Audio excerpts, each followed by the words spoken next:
后来继续要来讲这个叶仔菜类，伊是放袂久，若要外销到国外是要安怎办才好咧？云林西雷电工所甲果菜生产合作社利用雕刻式的保鲜袋啊，来延长着叶仔菜类的保存期，讲会当保存35天，顺利甲这个青菜外销到马绍尔群岛的超市，每3个月出货一届，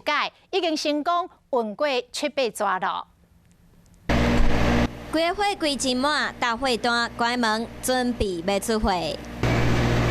这摆云林西雷要外销到马绍尔群岛的，毋是保存期真长的火锅类的青菜，是保鲜期真短的叶仔菜类，像油菜、白莲啊、高丽菜。叶菜类我第一次听到说可以外销，而且它的行程要25天，提高消费者出来超过1个月啊！